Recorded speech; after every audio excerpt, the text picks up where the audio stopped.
of building trust between our communities and police, and my administration is committed to doing just that. It will not be easy. And first, I'd like to provide some context for these events.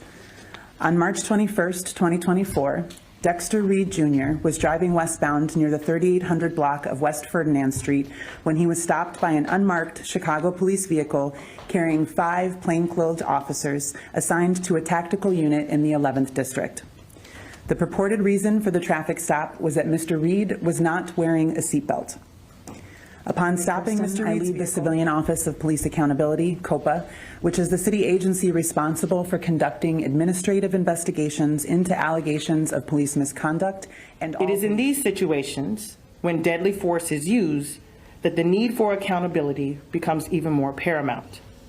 It will be our job, based on the totality of the evidence, to determine whether the use of force in this case was beyond that force which is allowable under the law.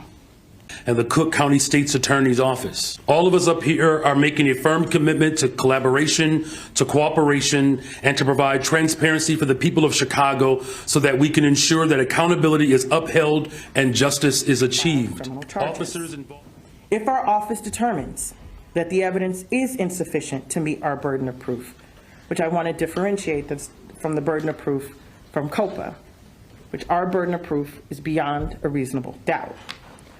Our office will request an additional review by the Illinois State's Attorney's Appellate Prosecutor, who will then make a secondary and independent evaluation of the totality of the evidence and make a final determination.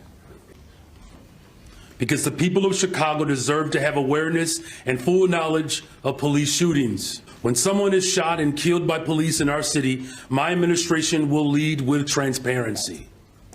Upon stopping Mr. Reed's vehicle, officers surrounded his car and began giving him verbal commands.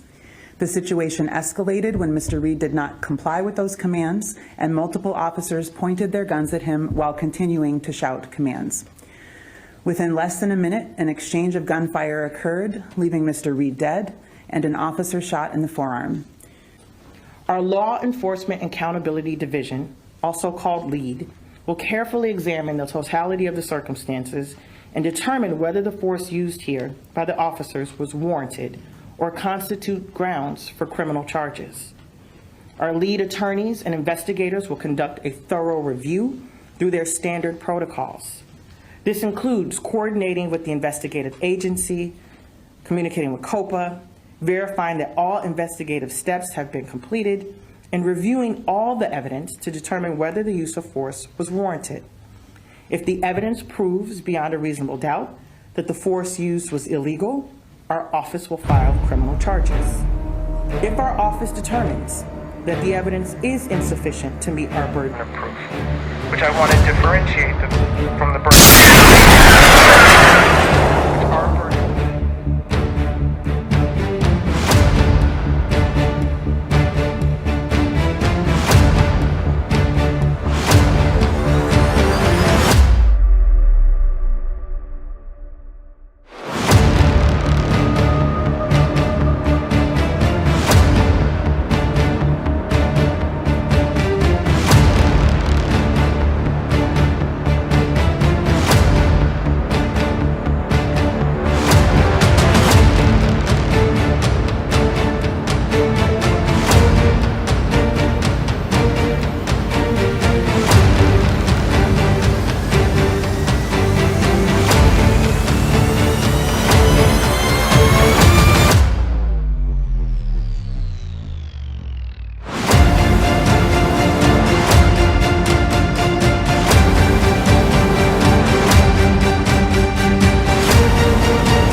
Hold this.